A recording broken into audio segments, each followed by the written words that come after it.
Okay. Yes, some things get us closer to the love that is God. Some things push us away. That's what we demonstrated here at the communion table. So let us, in worship today, get closer with kindness instead of farther away with meanness. This past week, I indulged in going to a movie by myself in the middle of the day. I haven't done that in a very long time. Hardly anybody in the theater. It's actually a great time to go to the movies. Things are chill.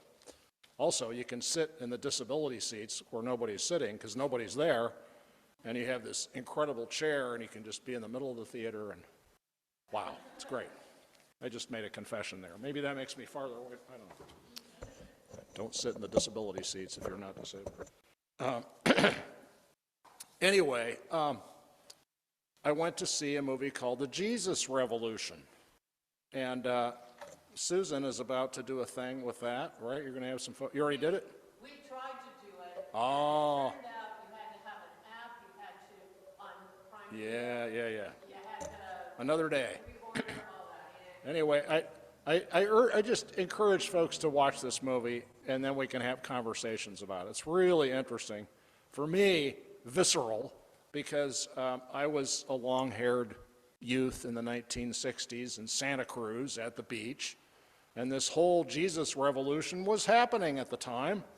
And what it was is it was hippies and long hairs and, freaks and counterculture types like, I was part of that world.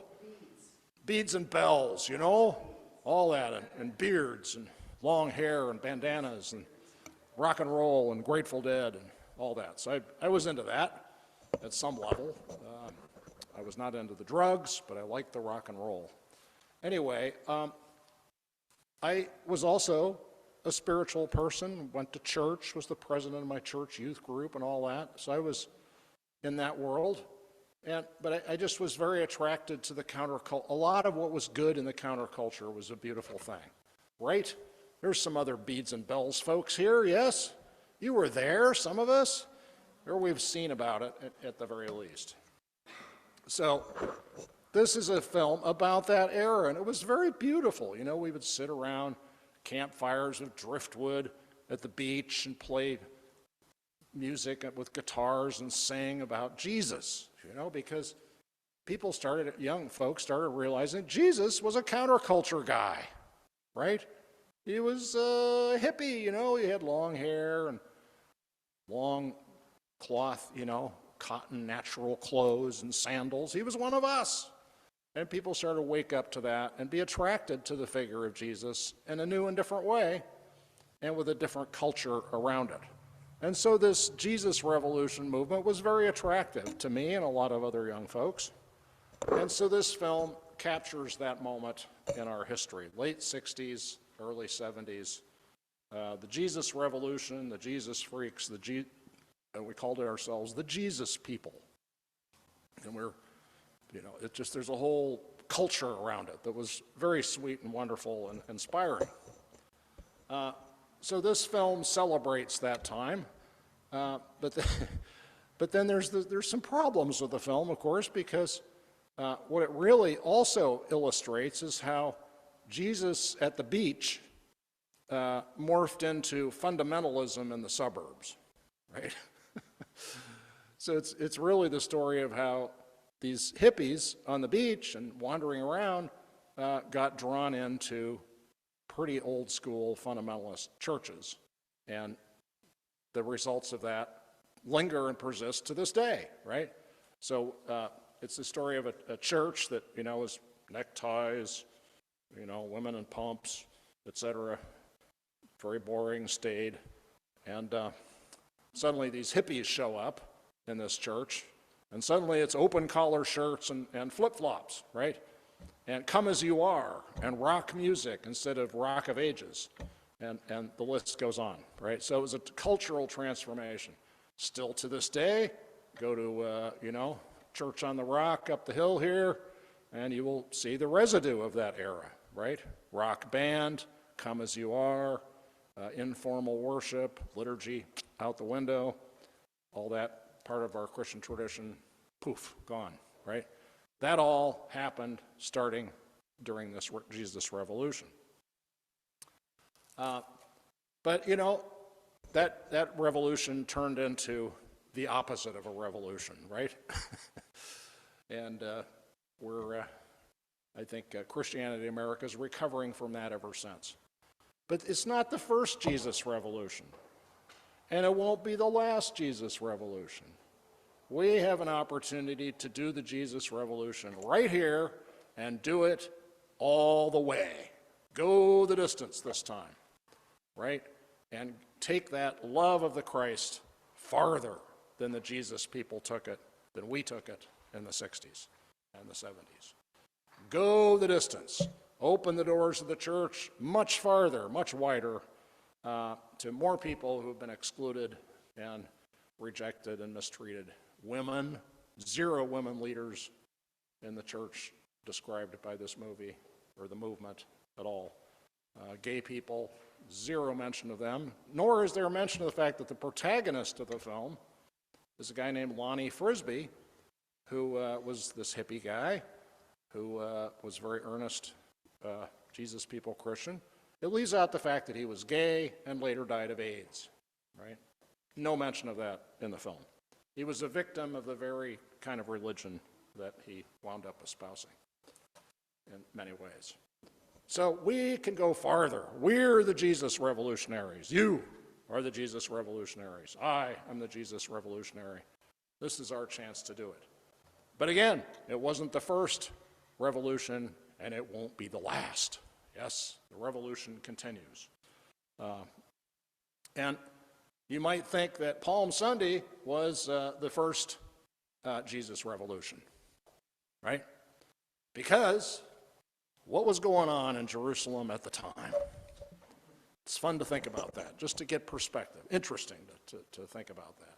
So you got a country under occupation by the Roman army, right? Foreign occupation, foreign control.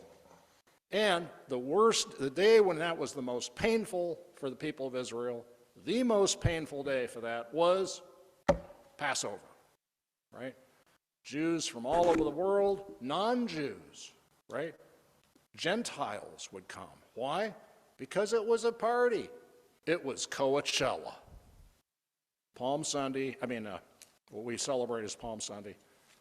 Passover in Jerusalem was Coachella. You had women ululating. Anybody here able to ululate? It's a thing.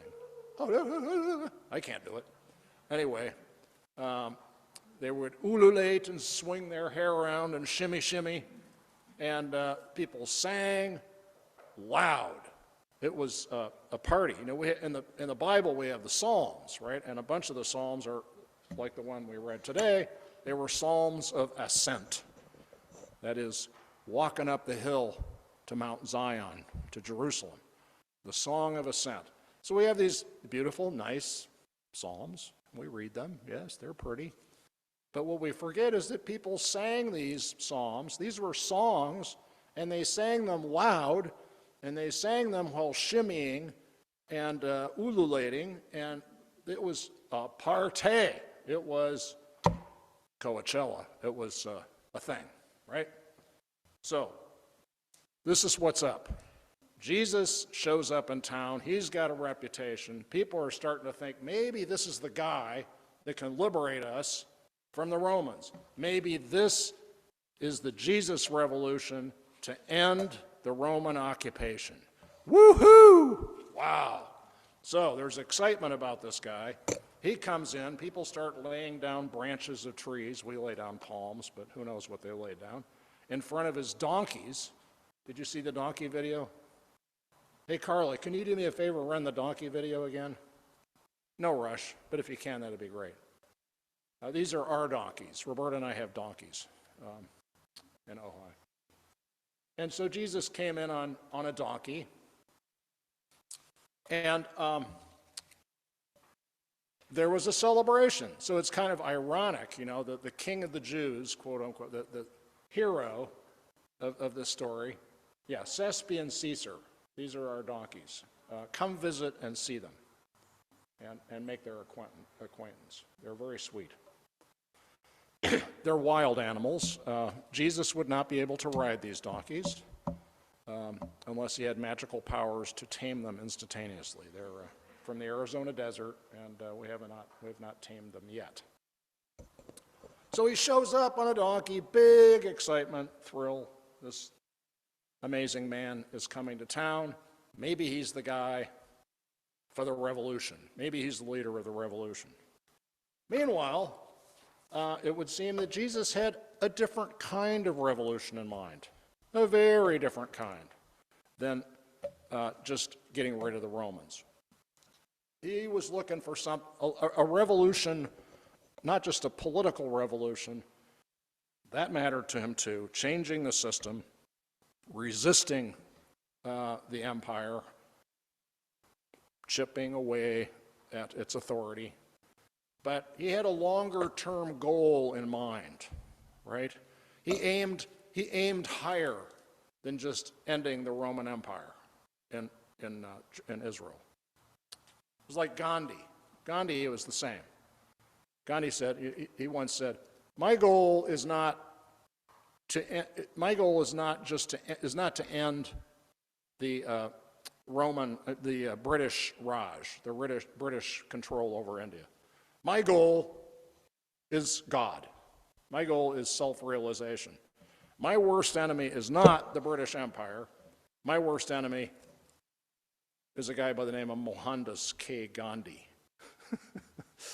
Right? That my goal is self-realization. That is, getting as close as possible to the love that is God in my thoughts, words, and deeds. That's my goal. That's what I'm about. But by aiming high to the highest goal, it turns out you get closer to the lower goal, right? You get closer to the lower goal. And that's what Gandhi did. And that's what Jesus was about. We aim high for the revolution in here to change human nature toward kindness, compassion, openness, inclusion. And on the way to that, we go farther in changing the world for the better. Yes? That's what it's about. So that was his goal. So here you have the people excited about him being a revolutionary, and then a week later, they start to get disappointed about that. And we'll talk about that next week. That's what Easter's about, right? So stay tuned for Easter and how that played out. So Jesus was on a mission. He was a revolutionary, but a special kind of revolutionary with a long-term vision, a deeper vision of revolution. There's a great passage in the film, one that I pondered more deeply after I watched it than I did when I was watching it. And that's the image of this young guy with the beard and a long poncho. He's got a walking stick, a gnarly wooden walking stick. He's walking along a road in Southern California with a beatific grin on his face. Walking along, and then Chuck Smith, the fundamentalist pastor, his daughter sees him and picks him up, and that's how the whole thing gets going. But just this is the image of this Jesus people guy, this wonderful, happy hippie, walking along in flip-flop sandals on a dusty road. A Jesus revolutionary, right? And that's the story. I look back and go, oh yeah, that's what the early monastics of Christianity did. The monks in the 4th century. The church was already corrupt then. It's corrupt now. It was corrupt then. It became the state religion of the Roman Empire. This is what's wild, the Jesus revolution, the first Jesus revolution, Jesus gets killed by the Romans, right? But, not that long later, funny thing, this really crazy revolution that he was pushing took over the whole Roman Empire. Suddenly, Instead of the cross standing for Roman terror, state terror, it stood for transformation and resurrection, right? So the Jesus Revolution worked, right? It happened. It changed the world. But then the church got corrupted, right? Because it was the state religion. So the monks and the nuns of early Christianity, the monastics, they go, oh, we're going to do it differently. We're going to have a new Jesus Revolution. And so what did they do? They put on rough cotton clothes, wool and cotton, flip-flop sandals, walking sticks, and they walked down the dusty roads out into the desert and the wilderness with beatific smiles on their faces to get down to the real root of Christianity again, right? 4th century, this is happening. And then 1968, it's happening. And now, 2023, it's happening. And it's happening here. We are the Jesus Revolution. Let me close here with a wonderful old poem by the British poet, Alfred Lord Tennyson. Yes? And it's just beautiful. It's as current now as it was then, 200 years ago. Ring out the grief that saps the mind. For those that here we see no more. Ring out the feud of rich and poor. Ring in redress for all mankind. Ring out a slowly dying cause and ancient forms of party strife. Ring in the nobler modes of life with sweeter manners, purer laws. Ring out, away from the communion table, the care of sin, the faithless coldness of the times. Ring out my mournful rhymes, but ring the fuller minstrel in. Ring out false pride and place and blood, the civic slander and the spite. Ring in the love of truth and right. Ring in the common love of good. Ring out old shapes of foul disease. Ring out the narrowing lust of gold. Ring out the 1,000 wars of old. Ring in the 1,000 years of peace. Ring in the valiant man and free, the larger heart, the kindlier hand. Ring out the darkness of the land. Ring in the Christ that is to be. Amen, fellow Jesus revolutionaries. Amen.